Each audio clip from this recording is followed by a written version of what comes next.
Começando a nossa live.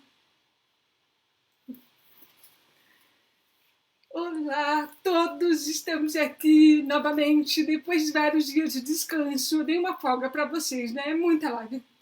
Mas hoje a gente está retornando com uma pessoa tão especial. Ela não gosta que fale isso, mas ela é a maior autoridade em implante coclear que tem no Brasil. Eu tô uma fera quando eu falo isso. Mas então é uma grande honra trazê-la para conversar com vocês, porque ninguém melhor que uma autoridade para falar sobre esse momento tão difícil que a gente está vivendo, né? Valéria, por favor, se apresenta para nós. Eu acho que todo mundo te conhece, mas mesmo assim. Queridos, é uma delícia estar aqui na live com a Laque Lobato. Eu sou Valéria Goff, fonoaudióloga do Grupo de Implante Coclear do Hospital das Clínicas da Faculdade de Medicina da Universidade de São Paulo.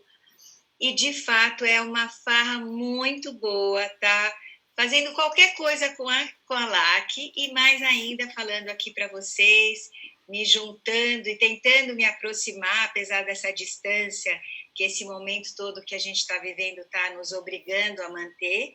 É gostoso estar, pelo menos nessa live, pertinho de vocês, e falando de um tema que eu curto muito, que a Laque sabe, que é justamente da programação do processador de fala de quem usa implante coclear.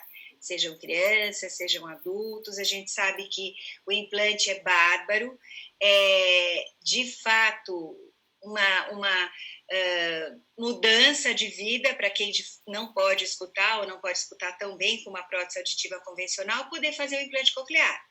Mas a gente sabe que o implante coclear sozinho não faz tudo, porque é um equipamento, um dispositivo que está lá dentro, né, da orelha. E para que ele, de fato, envie para o nervo auditivo e para o cérebro todas as informações que a gente precisa, não só para escutar e detectar os sons, mas, de fato, escutar bem e, digamos, de alguma forma, dar ao cérebro as informações que ele precisa para entender o que é dito, a gente precisa de uma boa programação do processador de fala, além de uma ótima reabilitação e de que, de fato, os pais ou até as pessoas que convivem com adultos com implante coclear deem sentido àquilo que a gente escuta. Então, é todo um pacotão importante e a programação é um pacote, é uma parte desse pacote importante para fazer escutar bem, né? Não só escutar, mas ouvir bem. E aí a gente vai falar um pouquinho sobre todo esse processo, que começa na ativação, no ligar o implante coclear, no encontrar os parâmetros melhores aí para fazer com que essa escuta seja em todas as frequências, de uma forma confortável e não incomode, né? Como eu disse, confortável, minimamente audível e confortável. E isso é um processo, ele não acontece, né, uma vez só na ativação, já está programado para o resto da vida. A gente vai conversar com a LAC, com vocês, o porquê que a gente tem que periodicamente continuar programando. Vou deixar vocês com vontade de saber por quê. Galera, vocês sabem que quando eu fiz a minha live no sábado, eu comentei que eu tinha muitas dúvidas em relação ao implante coclear para o meu caso, porque não era um caso assim promissor, né? Porque eu tinha muito tempo de privação auditiva. Então eu senti muita dúvida, eu enrolei muito para fazer o implante. E eu lembro quando eu sentei com você a primeira vez, porque eu te conheci muito na véspera da cirurgia, eu acho que eu te conheci tipo o que seria 2 dias antes da cirurgia que acabou adiada. E eu lembro que eu sentei na sua frente, eu não estava assim confiante, de verdade. Eu queria fazer cirurgia, mas a programação. Eu lembro que eu sentei na sua frente, você falou uma coisa para mim que foi o que mudou toda a minha percepção. É assim, você pode querer tudo, você só não pode pôr prazo. Porque a gente não tem como saber quanto tempo você vai levar para conseguir tal coisa. Mas você pode desejar aquilo e correr atrás daquilo. Eu acho que essa foi a frase mais importante que eu ouvi no processo, quando eu tinha todas as dúvidas que muitos estão tendo ainda. Então eu queria que você falasse um pouco disso, porque que você fala isso na questão de prazo, que eu acho que tem mais a ver com adulto do que com criança, né? Então, é porque o implante coclear é tudo isso mesmo. O implante coclear, ele abre a porta para o som entrar, né? E isso a gente pode garantir. A gente pode garantir que a pessoa vai escutar. Só que entender é esse prazo que a gente não pode dar. Porque entender supõe um aprendizado, supõe criar caminhos desde o ouvido aqui fora, né, até os centros corticais, até o cérebro aprender o sentido de cada som.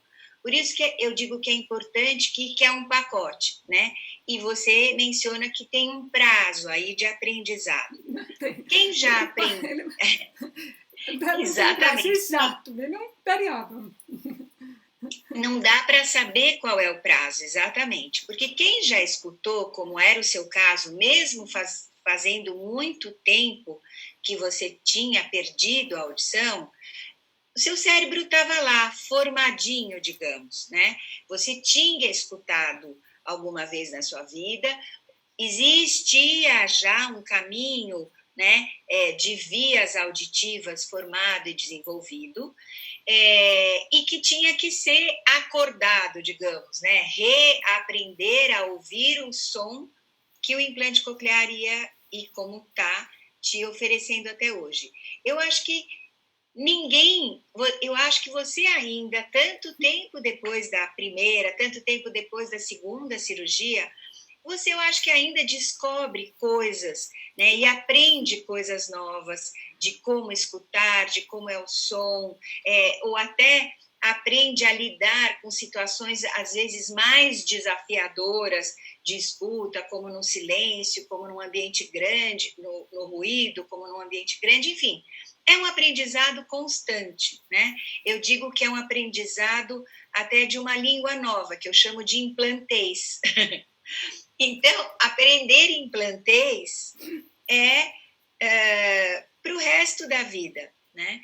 E as crianças que nunca escutaram, que não têm esse sistema nervoso auditivo central desenvolvido, vão desenvolver a partir do momento da ativação, com uma boa programação, esses sonzinhos entrarão, digamos, além de fazer todo o caminho do desenvolvimento da via auditiva, ele vai chegar no arquivo, né, arquivar tantos sons, e sempre que esses sons forem atrelados a um significado, vai registrar um arquivinho na bagagem auditiva e linguística dele, do tipo, eu aprendi isso depois de muito escutar, que isso significa pé, né? Eu digo que as crianças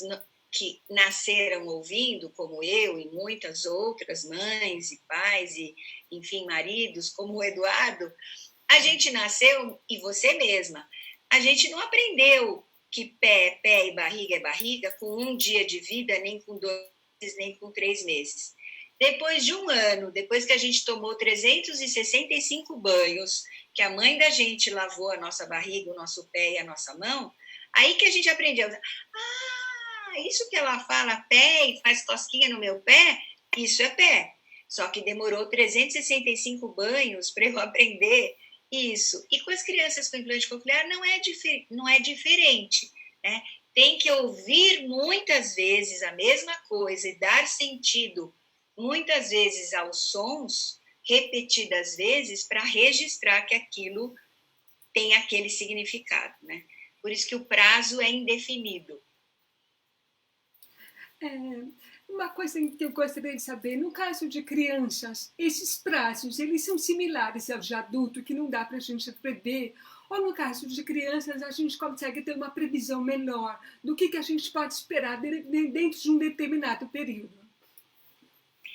Tem, na verdade, tem marcos de desenvolvimento, sim, que a gente espera que aconteçam na criança depois do implante coclear.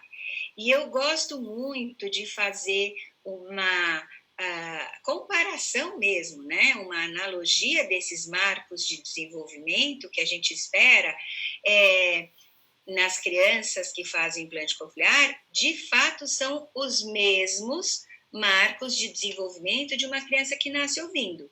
A diferença é que se a gente faz um implante coclear numa criança aos 14 meses de vida e ela não tinha nenhum resíduo auditivo antes, ou seja, ela não tem experiência auditiva prévia antes da cirurgia, o marco de desenvolvimento dela, o que acontece num bebê que nasce ouvindo nos 3 primeiros meses de vida, nessa criança que implantou aos 14 meses, ela vai ter esses marcos de desenvolvimento 3 meses depois da ativação, 6 meses depois da ativação, 1 ano depois da ativação.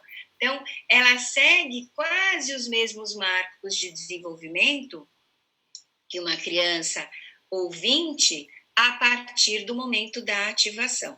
Mas a gente tem como esperar, sim, que esses marcos de desenvolvimento aconteçam. E se ele não acontece, se eles não estão acompanhando, a gente tem que ficar de olho o que está acontecendo. E a gente faz a cirurgia e normalmente 30 dias a gente faz a ativação, né? Após a ativação, que a gente nem sempre a ativação a gente sai ouvindo perfeitamente, né? Eu mesma não saio ouvindo perfeitamente da ativação. Quanto tempo depois é esperado que a gente volte para o primeiro mapeamento?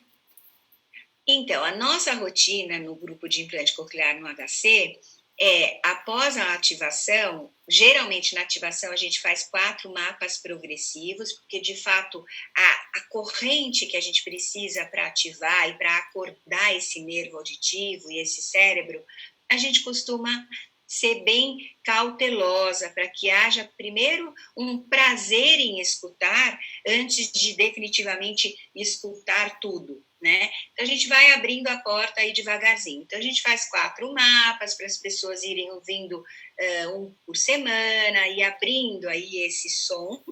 E aí, a gente, depois da ativação, espera 1 mês, né, que seriam esses 4 mapas, 1 por semana, e programa de novo. Aí, a gente programa novamente, aí bem mais parecido com o que vai ser, mas ainda respeitando aí as habilidades auditivas e o conforto da pessoa, a gente pula 2 meses para a terceira programação. Então, a terceira programação será 3 meses depois da ativação, né?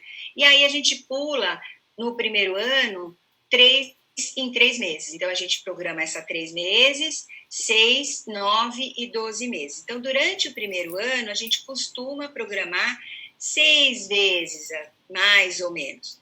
E depois a gente espaça, porque aí, de fato, a necessidade mesmo de rotina não é tão grande, costumam estar já mais estabilizados os níveis de estimulação a partir do primeiro ano, mas as crianças, como tem muita mudança até de habilidades auditivas, de experiência auditiva, e até hormonalmente, até a adolescência, geralmente a gente costuma querer vê-los 2 vezes por ano, ou seja, a cada 6 meses. E os adultos já podem ser anuais, no segundo ano, semestral, e aí depois anualmente os retornos, ou mediante qualquer necessidade, qualquer mudança de digamos, qualidade sonora, a gente recomenda que volte também. Né? Ótimo, então a gente tem esses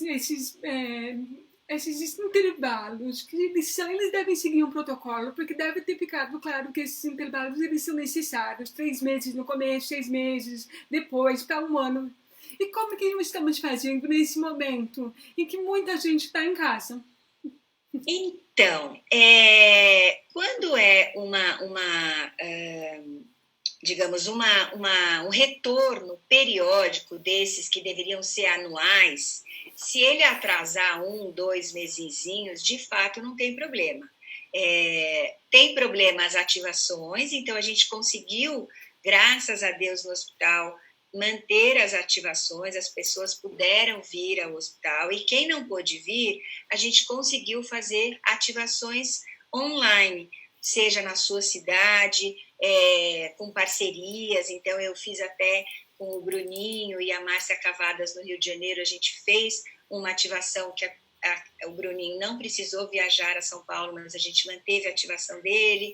Uma outra criança que a Ana Tereza não pôde vir a São Paulo, mas eu atendi junto com ela, então, remotamente, né? Ela estava podendo acompanhar o pacientinho dela comigo no consultório. Então, essas programações remotas permitiram que a gente mantivesse as ativações para não atrasar, porque daí, sem dúvida, seria um atraso de início de desenvolvimento, né? As programações, e lá no HC a gente conseguiu que as crianças viessem, mesmo os adultos, quem estava sem ouvir ou quebrou o processador de fala, ou tinha, digamos, um problema, né, uma diminuição de qualidade sonora e tudo mais, a gente conseguiu manter nesses tempos de Covid. Por quê? Porque daí houve todo o preparo, o cuidado, né, de que as pessoas estavam se protegendo, tanto com luvas, com todos os cuidados de asepsia necessários, tanto os pacientes quanto a gente, e eles puderam vir. E o gostoso é que a gente tem os alunos, né, os fellows pós-graduandos lá no HC, e eles estão podendo, todo esse tempo de Covid, que eles estão com digamos, a frequência ao hospital interrompidas, eles têm conseguido acompanhar remotamente da casa deles os nossos atendimentos. Então, graças a todos digamos, as plataformas, sejam pela própria Zoom, lá no hospital a gente usa o Google Meet ou mesmo o TeamViewer, a gente consegue tanto fazer uma programação remota de um paciente que está em casa ou na sua cidade com algum fonoaudiólogo que tenha interface para a programação, ou fazer um atendimento online mesmo, de alguém que está com uma dúvida, ou que está sem ouvir, ou quer que a gente ajude a identificar onde que está o problema do processador de fala. Graças a essas plataformas, a gente tem conseguido manter tanto digamos, o curso para os alunos pós-graduandos, quanto os atendimentos de alguns pacientes que não podem esperar, né? E isso dá-lhe para todas as marcas, esses atendimentos remotos dá-lhe para processadores de todas as marcas. Dá para fazer, alguns são mais fáceis de fazer online, outros mais difíceis, principalmente se na cidade não tem, digamos, um representante que tenha a interface de programação que possa conectar e eu poder atender o paciente, né? Mas, na maioria das vezes, dá para fazer com todas as marcas de implante coclear, sim. Entendi. A única coisa que não dá, desculpa te interromper, por exemplo, a Paola Samuel, no nosso grupo, está fazendo uma pesquisa super interessante de autoprogramação. Então, são pacientes especificamente com implantes da Cochlear, porque o controle remoto que controla o processador de fala pode fazer uma autoprogramação. O audiologista pode liberar, né? Então, é só, assim, não é toda a programação que é possível fazer a autoprogramação. Então, especificamente no seu caso, eu posso liberar para você fazer a autoprogramação, mas só daria para fazer, por exemplo, do lado direito. Do lado esquerdo, que você tem um número de eletrodos que estão desativados, essa autoprogramação já fica mais complicada, né? Ela não é tão fácil de fazer, mas dá para eu fazer. Se você se comportar bem, da próxima vez a gente habilita para você. Só para quem está assistindo não achar que eu faço isso, eu estou pedindo aqui indiretamente numa live para poder fazer isso. É vantagem, não. Tem uma mãe perguntando aqui, eu acho uma pergunta super válida para esse momento. Para uma criança de 4 anos, tem alguma forma dos pais saberem que ela está precisando de um novo programa? Como é que os pais podem identificar que a criança está precisando? Super boa pergunta, né? Eu acho que todos os pais poderiam ter, sim, sabe aquela coisa de marcação de altura atrás da porta? Todo pai gosta de ter, né? Seu filhinho com a marquinha que ele tem a cada 6 meses, marca, ele cresceu. É uma coisa concreta de ver que seu filho está crescendo. Auditivamente, a gente deveria ter essa marcação também. né, concreta, de um testezinho, né, eu poderia até dizer de a criança levantar a mão ou a criança jogar uma bola dentro de um balde. Como a gente faz numa audiometria de condicionar uma resposta, um testezinho muito fácil que você pode ter em termos de marcador concreto é se ela está, por exemplo, detectando todos os sons de língua, que a gente chama que os sons do Dr. Daniel Link, que foi quem, digamos, bolou esse teste, que é uma coisa bem caseira mesmo, que todo fonoaudiólogo faz, mas que os pais podem fazer também, e com os 6 sons de Ling, que seriam U, A, I, S, Sh. Então, são 6 sons que cobrem desde uma cobertura, digamos, completa das frequências mais baixas. Então, e U são de frequências de sons graves. O A é um som forte de uma frequência média. O I também é forte, mas já é mais para sonzinhos mais agudos. E o S e o Sh seriam bem agudos, tá? E de menor energia. A gente garantindo a detecção, então, como eu falei, ensinando a criança a responder sem ver a boca, né, a esses sons, você já tenta garantir de que ele está detectando todos esses sons. Além de detectar, a gente sabe que a qualidade do som é muito mais do que só poder ouvir e entender.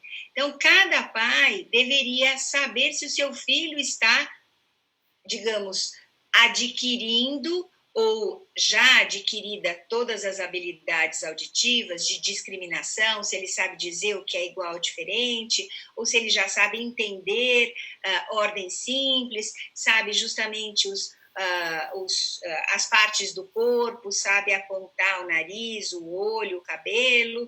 Então, os pais conhecendo concretamente aquela marquinha que eu falei atrás da porta da altura, os pais deveriam conhecer as habilidades auditivas que os seus filhos já adquiriram. Se ele está mantendo isso, ótimo, não precisa programar. Mas se ele deu uma regredida ou não está avançando nas suas habilidades auditivas, essa é a hora de voltar para o centro e para uma nova programação. Muito obrigada. Aproveitando que a gente ainda está falando de momentos de Covid, né? Tem uns pacientes aqui que eles são de HC, que eles são de implante de tronco encefálico, né? São os candidatos ao ABI, que eles já souberam numa live que está um pouco adiado por causa da delicadeza da cirurgia, né? O Dr. Coach nos avisou.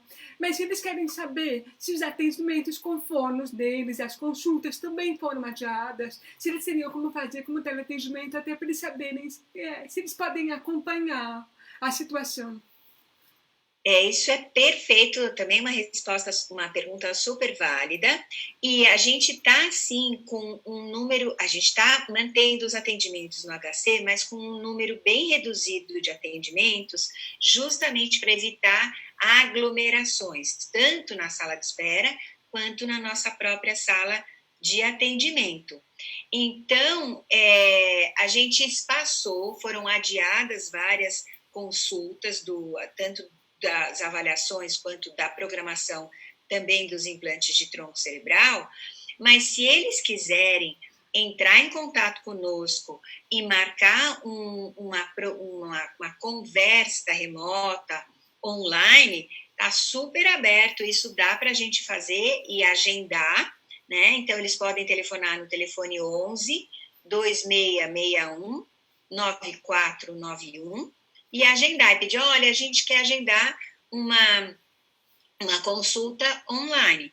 Dá para fazer. Se for com a reabilitação ou a reabilitadora, a Cláudia Colauto, que é a fonoaudióloga responsável pela o link com a reabilitação, ela está mantendo o atendimento às famílias, que a gente chama, que é o ambulatório da Casa do Ouvir Bem. Então, pode ser comigo mesmo, a a atividade ou o atendimento, ou pode ser na casa do Ouvir Bem, se a dúvida for relativa à reabilitação, tanto das crianças com implante auditivo de tronco cerebral, quanto das crianças de implante coclear. Muito obrigada por essa informação, porque eles estão há bastante tempo atrás dessa informação, né? Eu queria mandar um beijo especial para Ana Tereza Magalhães, que ela estava em outra live, que ela entrou só para assistir a nossa, que ela está ajudando a gente aqui nos comentários. Ana Tereza, muito obrigada pela colaboração, viu? E tem uma mãe perguntando se existe um máximo de programação, volume máximo, um máximo de programação para chegar. Porque a filha dela tem, assim, 2 anos e 6 meses, foi implantada em maio do ano passado. Ela é de Londrina, essa mãe. E ele já fez 6 mapas. E ela gostaria de saber se ela já está no máximo, se existe um máximo para chegar. É que as mães têm muita curiosidade de saber exatamente o que essas programações querem dizer, né? É muito confuso para o usuário entender. A gente já fez tudo o que tinha para fazer, ainda tem coisas para ser feitas, coisas assim. Muito legal. A programação, na verdade, ela não tem um máximo e ela não tem um fim. Sinto muito dizer que você não vai chegar numa programação e vai falar, agora não preciso programar nunca mais na minha vida. Esse tempo não vai chegar e eu vou tentar explicar o porquê. A programação tem vários objetivos. O primeiro deles, que é justamente essa detecção, a audibilidade, não só ouvir, mas ouvir todos os sons em todas as situações. Os sons baixinhos, os sons médios e os sons fortes de forma confortável. Então, isso demora um pouquinho, principalmente na criança pequena, porque a gente precisa garantir esta audibilidade e, a partir dela, o desenvolvimento das habilidades auditivas vão nos mostrar que ela está tendo acesso a todos os sons necessários para esse desenvolvimento das habilidades auditivas. Então, o máximo, não adianta eu querer ir aumentando a programação, porque ela vai ficar desconfortável. Então, o máximo é individual. O máximo de corrente necessário para ouvir de uma forma confortável não é nem igual de um lado para o outro. Quem é bilateral não pode trocar o processador de fala, porque as necessidades de um lado são totalmente diferentes do outro. Então, o máximo na verdade, é o ideal, né? O ideal para cada ouvido e para cada pessoa é muito específico. Mas mesmo quando eu chegar numa corrente, numa programação que a pessoa já está ouvindo em 20, 25 decibéis na audiometria em campo livre, em todas as frequências, você fala, bom, agora não tenho mais o que mexer. Por que elas precisam, e eu estou falando que não pode achar que é definitivo e não voltar nunca mais? Porque este eletrodo que está lá dentro da cóclea, ele está dentro de um líquido que faz parte do nosso corpo, é um líquido coclear. Então, o eletrodo está inserido na cóclea e a cóclea tem líquido. E esse líquido, ele faz parte do nosso corpo. E por fazer parte do nosso corpo, ele se modifica ao longo dos anos. Se modifica em proteínas, se modifica em hormônios, se modifica em tecido fibroso que se aloja em volta da platina dos eletrodos, em tecido cicatricial, digamos, né?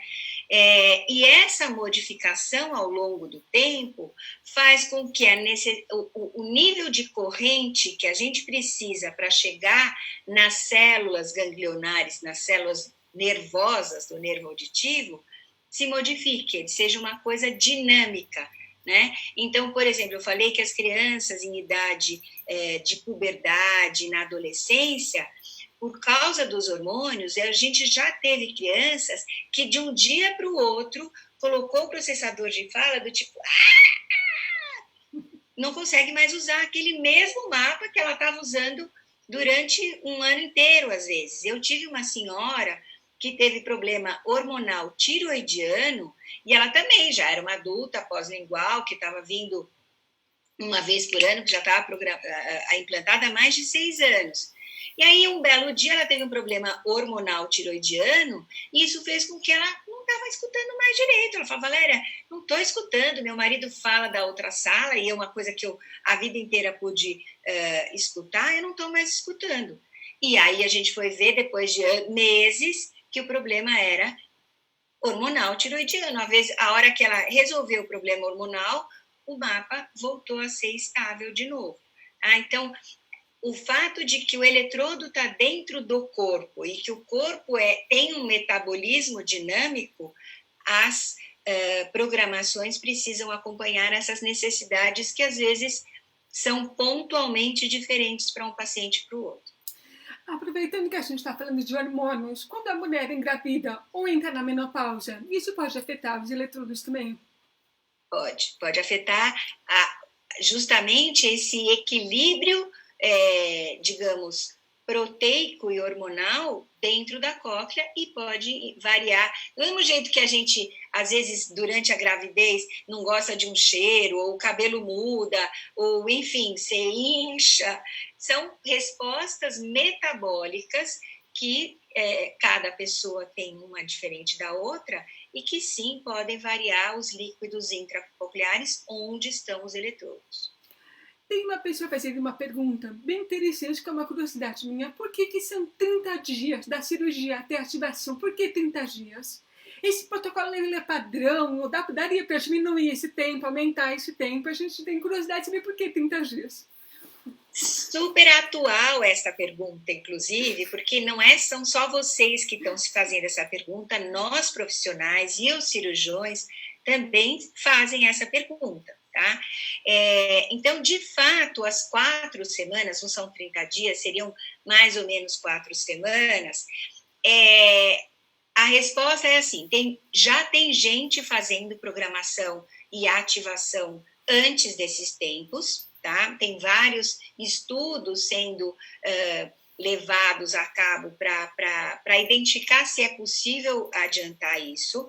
Tem centros, às vezes, até em lugares longínquos, tipo África, leste europeu, que não tem tanto audiologista, então eles vão lá para um centro, por exemplo, Varsóvia, na Polônia, que é um centro implantador, eles implantam, 1-2 semanas depois, já o paciente vai embora para casa com a programação, com a ativação feita. Então, existe gente ativando antes.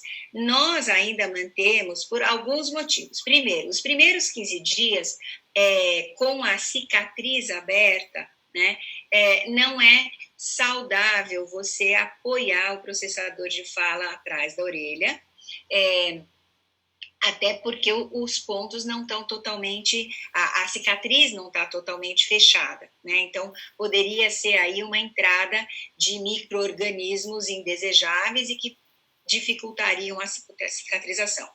Mas aí você pode falar, mas se o paciente for usuário de um processador de fala fora da orelha, tipo um Rondo 2, um Rondo, um Canso, enfim, daria para você não ter esse risco, né, de colocar nada junto da cicatriz da cirurgia.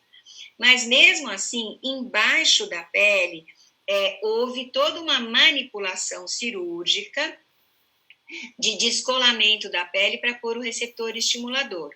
E que também precisa, como eu diria, fixar bem para que o ímã, né, fora da pele não esteja também prejudicando esse posicionamento do receptor estimulador embaixo da pele. Então, um ímã puxando a pele para fora, né, enquanto ele não está totalmente aderido, né, ou cicatrizado, essa pele em cima do receptor estimulador, não é conveniente. É um dos estudos que estão sendo feitos para estudar isso. Então, se você me perguntar, dá para ser antes? Dá. O que eu diria é, não antes de tirar os pontos, ou seja, não antes de 15 dias da cirurgia, mas do tipo 15, 18, 20, 21, provavelmente daqui a um pouquinho a gente vai estudar e quando esses estudos estiverem fechados, a gente vai fazer isso com mais segurança. Perfeito, o Dr. Kojo está aqui assistindo a gente, ele pediu para avisar você que ele está aqui assistindo. Ai, ai, ai, ai, ai. Mandar um Espero não ter beijo para falado você. nenhum Tem material. todo mundo assistindo aqui. Tem uma pergunta que eu achei bem interessante que me perguntaram aqui. Se quando assim, para o implante bilateral, se for feito sequencialmente, um implante primeiro e o outro lado depois, como que fica o tempo para poder virar uma programação mais ajustada? Se o prazo é o mesmo, se tem diferença no protocolo quando são implantes sequenciais? Muito legal. No implante sequencial, de fato, a maior preocupação é essa integração das informações e o balanceamento dessas entradas, né? Principalmente em relação à altura, se eles estão entrando mais ou menos na mesma altura. A gente sabe que nunca vai ficar, nunca diga nunca, vai, mas é muito difícil que eles fiquem iguais, mas graças a Deus o nosso cérebro é plástico o suficiente para, digamos, dar conta das pequenas diferenças de um lado para o outro, mas em termos de loudness seria ideal que a gente, a partir, não vou dizer na ativação, vai estar mais baixinho mesmo, né? Na segunda programação já mais parecido, mas a partir do terceiro mês é quando a gente se preocupa de haver um balanceamento dessa entrada. E muitas vezes, não raras vezes, a gente precisa abaixar o primeiro lado, né? Porque ele sempre vai ser o mais forte. Eu digo que sempre é o irmão mais velho, é o que predomina, na maioria das vezes, tirando casos como o seu. Mas o primeiro lado é sempre muito poderoso, né? E às vezes, porque ele era um implante único, ele costuma estar mais alto. Com uma segunda entrada, o cérebro soma essas informações. Então, o primeiro lado não precisa estar tão alto, né? Então, esse balanceamento não só mexe aumentando o segundo lado, quando em alguns casos precisa sim abaixar o primeiro lado. Isso daria um pouquinho de paciente para paciente, né? Porque como eu tenho resultados muito diferentes. Assim que eu coloquei o segundo lado, que eu tive resultado melhor, o segundo lado, o primeiro lado, ele depois tem me deixado assim de lado. Mas eu acho que isso é porque eu tenho resultados muito diferentes de um lado para o outro. E falando em casos assim, fora do padrão, estão perguntando se tem algumas particularidades para fazer mapeamentos de pessoas com neuropatia auditiva. Então, eu diria que é um baita desafio, né? A neuropatia auditiva é um diagnóstico que, infelizmente, ainda tem algumas, como é que eu posso dizer, perguntas não respondidas, porque é um diagnóstico que pode ter lesões tanto antes da estimulação do nervo, quanto depois, ou seja, pré-sinápticas e pós-sinápticas. Tá?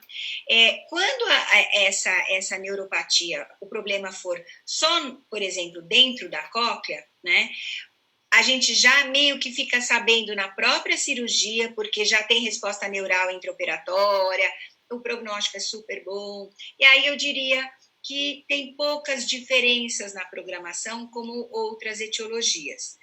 Quando o problema for pós-sináptico, às vezes uma desincronia do nervo, é um nervo que está, digamos, pegando no tranco e a recuperação vai ser um pouquinho mais lenta, às vezes até aparece a resposta neural, mas não na cirurgia, aparece depois de uma estimulação mais prolongada do implante coclear. Às vezes nós, audiologistas, temos sim que fazer alguns ajustes específicos, às vezes até diminuindo a velocidade de estimulação para não sobrecarregar tanto esse nervo, né? Mas ainda não existe um padrão do tipo, olha, com neuropatia auditiva faça sempre isso, porque já digo, tem tipos diferentes de neuropatia auditiva, não são todas iguais. Entendi. Eu acho que responde, né, a pergunta da Cláudia Miranda, que ela fez isso, porque o netinho dela, ele tem neuropatia auditiva, mas ele tem uma mãe e uma avó super dedicadas, que acreditam muito no caso dele, que eu acho que é o que mais importante é ter uma família que acredita no caso da criança, né? E eu vou aproveitar para puxar a pergunta para isso. Qual que é a participação da família nesse momento em que a gente não está tendo a oportunidade de fazer as consultas com fono da mesma maneira que antes? Qual que você acha que deve ser a participação da família? Bom, amei a pergunta, porque não dá para pensar em implante coclear sem a família. Seja de adultos ou crianças, mas com certeza muito mais das crianças, né? A família, agora no Covid, mais ainda, porque se eu costumava dizer e colocar em aula uma continha que a gente costuma fazer das horas acordadas da criança, né? Então, se a gente pensar que são 24 horas por dia, 7 dias por semana, a semana tem aí 196 horas nessa semana, vamos imaginar que 70 ela dorme, sobram 126 horas, 2 ela vai na fono, sobram 122 horas, 20 ela vai para a escola, sobram 100 horas para a família. Então, em tempos de Covid ou fora de tempos de Covid, a família tem um baita recurso lindo que é o tempo ao seu favor.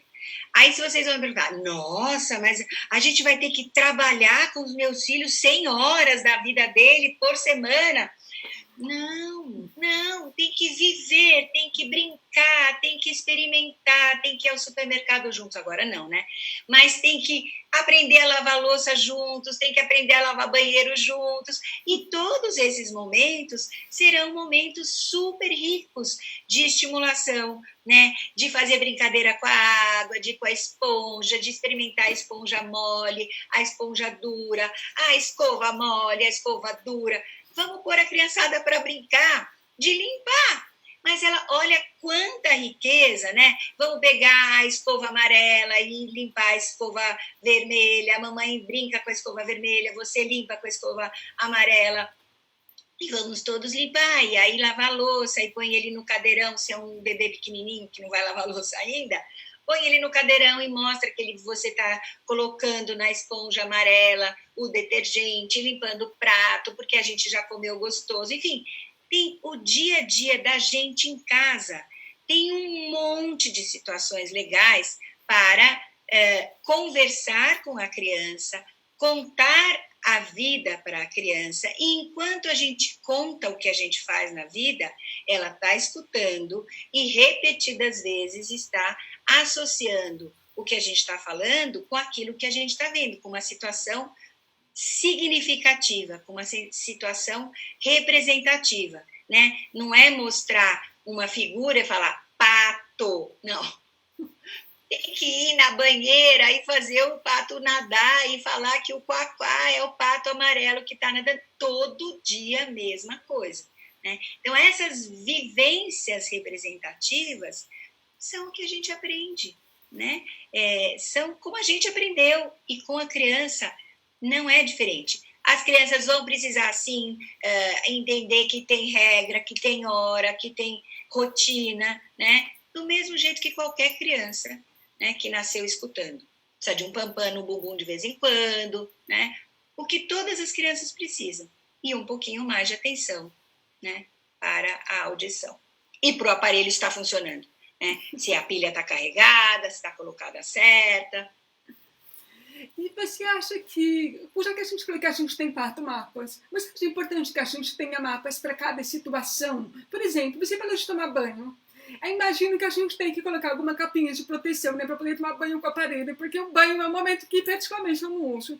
Mas para uma criança pode ser extremamente importante que ela ouça no momento do banho.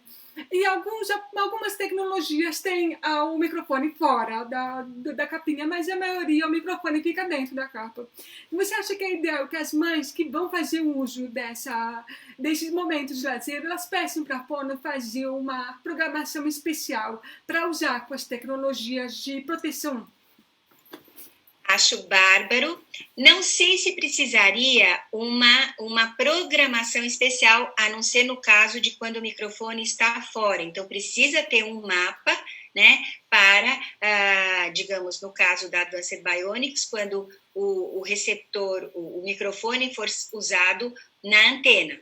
Mas eu não sei se precisaria uma programação específica, mesmo para usar com touca. Gente, aquela touca que a gente usa para proteger o cabelo pode ser usada. Vai abafar um pouquinho? Vai.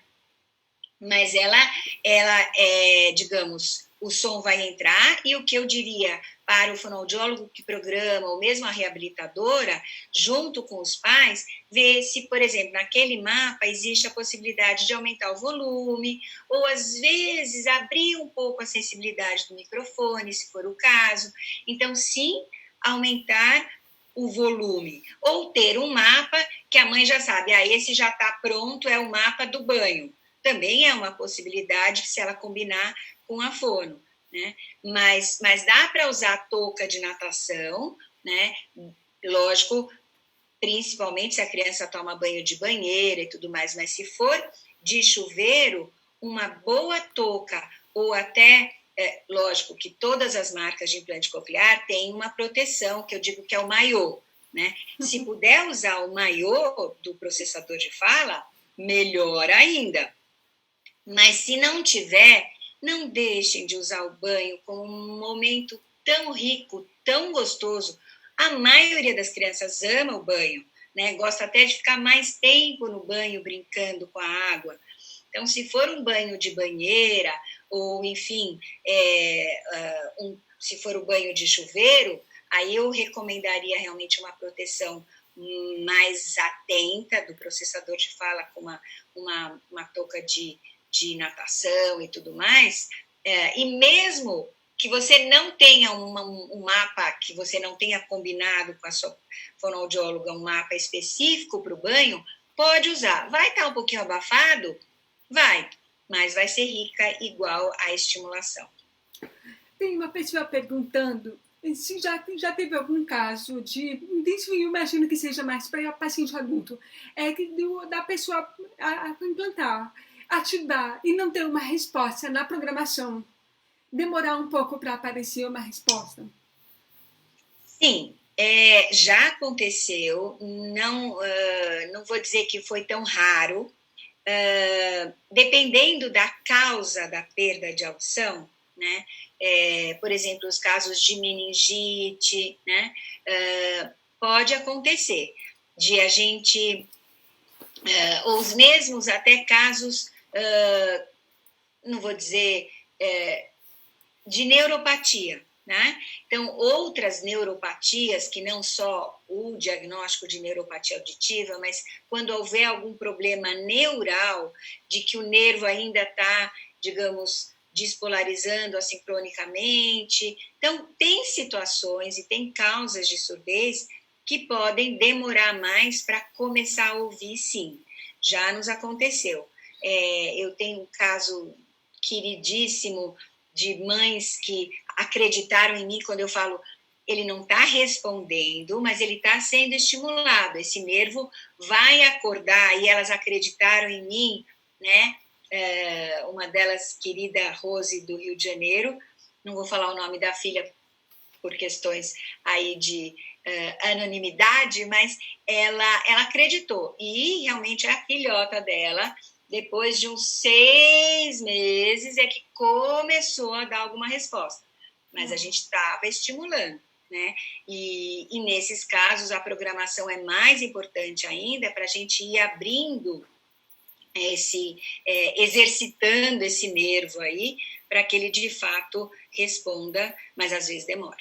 É raro, mas acontece. Tem mais de um paciente do HC adulto perguntando o seguinte: quem tem programações anuais para fazer deve esperar passar a pandemia? Pode marcar uma programação agora? O que vocês aconselham que a gente faça?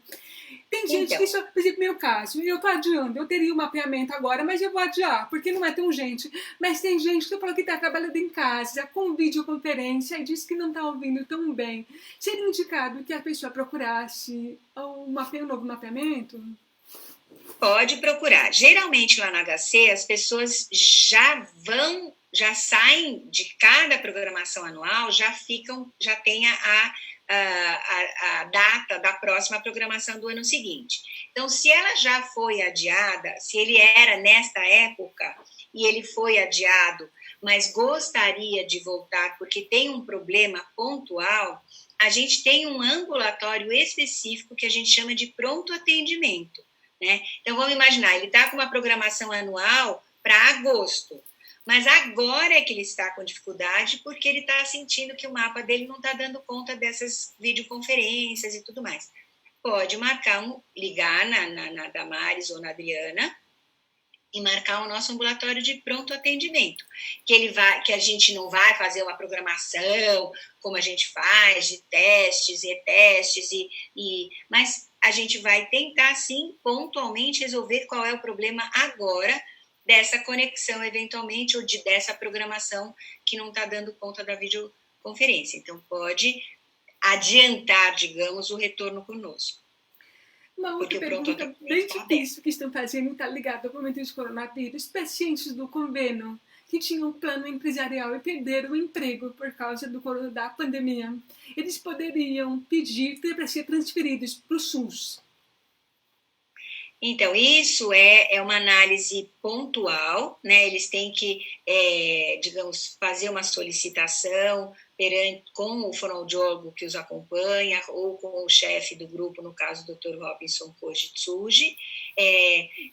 Pode ser feita, assim, um estudo social aí e é possível essa transferência, tá? Mas é analisada caso a caso, sem dúvida, mas é possível. Nossa, a gente já está quase uma hora aqui. Eu falei que passa muito rápido, né?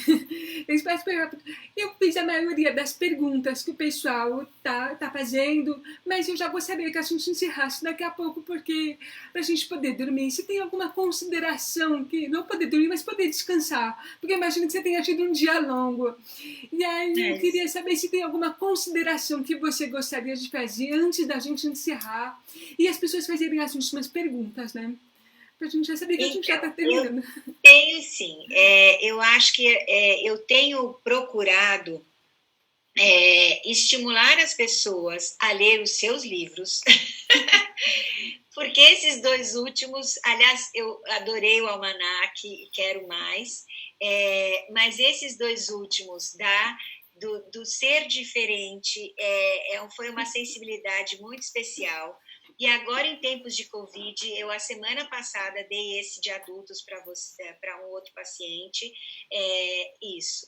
Esse Alalá é diferente, mas é igual. Eu amei. Eu acho que tem que ler para todas as crianças, todos os irmãozinhos e todos os amigos e o círculo de amigos das crianças precisariam ler, né? E as suas dicas aí de como é ouvir como um surdo, tem ótimos exercícios e dicas para quem está confinado em casa, né?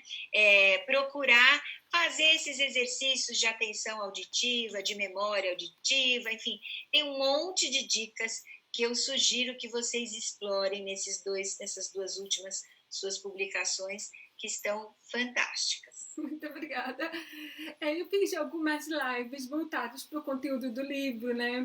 Porque nesse momento eu não estou conseguindo enviar o livro temporariamente, porque eu estou muito em casa. Porque somos todos asmáticos aqui em casa, então a gente não tem tanto sair. Mas eu tenho feito algumas lives, se alguém tiver curiosidade, eu posso até fazer mais lives, e principalmente para passar alguns exercícios. Mas eu acho que é isso, né? A gente não parar, porque a pandemia não tem que ser motivo para a gente parar, de estimular os dois lados, né? Ou o lado que a gente tem implantado, ou o bilateral, ou assim, parar de tanto trabalhar, porque assim a gente não pode parar de ouvir, exatamente. Deixa eu ver se tem alguma última pergunta aqui. Eu tive uma pergunta aqui, a pessoa que fez relativo, deixa um segundo, que eu estou um pouco perdida, porque são muitos comentários. Mas uma pessoa está perguntando, e eu acho que vale a pena a gente responder essa: se é necessário um novo mapeamento para a pessoa usar o FM ou o Roger para a criança? Se a criança deveria fazer um novo mapeamento para esses sessões? Não, teoricamente, todos os processadores de fala, eles, pelo menos lá no HC, a gente já programa com a possibilidade dele usar o FM ou o Roger, né? Então, estão todos assim. Às vezes, alguns precisa acionar a bobina de indução, principalmente se ele usa um colar de indução como receptor e não um receptor no ouvido, né? No próprio processador de fala. Mas isso vale a pena, ele pode até tirar essa dúvida ou online, ou pelo telefone no grupo de implante coclear deles. A gente tem, no nosso também, se a gente tem como rever na programação se já está acionada a bobina de indução, no caso, se for um colar de indução, e não precisa de nenhuma programação específica. Eu queria muito que você estivesse no Facebook lendo a quantidade de elogios que o pessoal está fazendo da live. A gente manteve umas 65 pessoas como média. Para as minhas lives é muita gente assistindo. Todo mundo está amando essa live. Eu acho que a gente vai precisar fazer um repeteco dessa live, porque não está sendo suficiente. Ainda tem pergunta. Mas eu gostaria de encerrar para não ficar cansativo. Até porque tem gente que vai assistir depois e ela vai ficar muito longa. Mas se o pessoal pediu, eu te convido de novo para fazer uma nova live. Porque realmente foi espetacular, né? Tinha gente, até gente de marcas assistindo. Eu não vou fazer muita propaganda aqui, mas tinha gente assim importante assistindo nessa live. E tinha muitas fonos, muita gente do HC ajudando a responder as perguntas. Teve alguma que eu nem fiz, porque tinham fonos respondendo essas perguntas. Para vocês verem que equipe maravilhosa, super parceira, que participa das lives uns dos outros. Eles são incríveis mesmo. Eu sou muito orgulhosa de ser paciente do HC. E pessoal, e a gente é muito feliz de ter você de paciente. Tem gente pedindo para fazer live de 2 horas, tá? A gente fazia uma aula aqui. Até tem gente do Brasil inteiro assistindo. E eu queria te agradecer muito pelo seu tempo, pela sua disponibilidade, principalmente por você ser uma pessoa tão acessível para nós. Porque muitos de nós estão em casa com medo de entrar em contato com os centros, não sei porquê. Mas, pessoal, procurem os centros. Se vocês tiverem mapeamento, ativação, não deixem de procurar. Eles estão trabalhando. E é importante que a gente mantenha essa periodicidade dos mapeamentos, principalmente casos recentes, né? Não abra mão disso por causa da pandemia. A gente precisa, sim. Mas, às vezes, a gente também precisa adaptar, né? Como você explicou, com os teleatendimentos e coisas assim. Então, é isso. Gente, muito obrigada por tudo. Uma ótima noite. Eu que agradeço. E espero aí vê-los em breve, pessoalmente, e a você também. E deixa um brinde, um tchim-tchim. Beijinhos sanados para todos e uma ótima noite para vocês. Tchau, tchau. Obrigada, Lac, para vocês todos que estão assistindo. Um beijo enorme. Tchau, tchau.